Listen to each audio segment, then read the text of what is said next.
En todo el mundo buscan una vacuna efectiva contra el COVID-19 y una de las más prometedoras hasta ahora es la que desarrolla la farmacéutica Pfizer.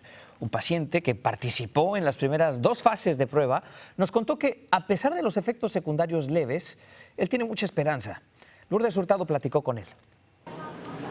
La esperanza de encontrar una vacuna contra el coronavirus se aviva con los resultados alentadores de la farmacéutica Pfizer, que, aliada con la empresa alemana BioNTech, publicaron resultados preliminares de sus pruebas con una vacuna experimental. We can administrate our vaccine at a low effective dose. La vacuna ha resultado ser efectiva en bajas dosis, explicó el director científico de Pfizer, pero el estudio muestra que también genera efectos secundarios. 45 participantes recibieron de 1 a 3 dosis de la vacuna o de un placebo. La mitad de los 12 pacientes que recibieron 100 microgramos de la vacuna, la dosis más alta del estudio, experimentaron fiebre y problemas para dormir, por lo que no se les aplicó una nueva inyección. Andrew recibió 2 dosis de 30 microgramos. I was sick for about 2 or 3 days.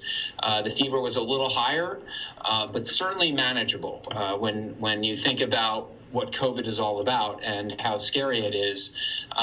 For me, being in this study, the trade-off was well worth it. Andrew dice que la vacuna final seguramente será muy distinta a la que él recibió, pues esta primera etapa funciona para identificar las dosis y las formulaciones correctas, y aún falta hacerse un estudio global.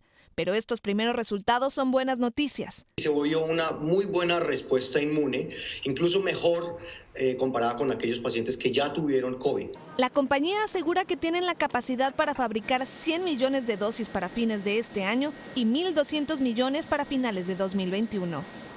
Los datos aún no son revisados por otros científicos ni han sido publicados en una revista médica, pero son suficientes para que Pfizer avance a la siguiente etapa de pruebas tan pronto como el próximo mes.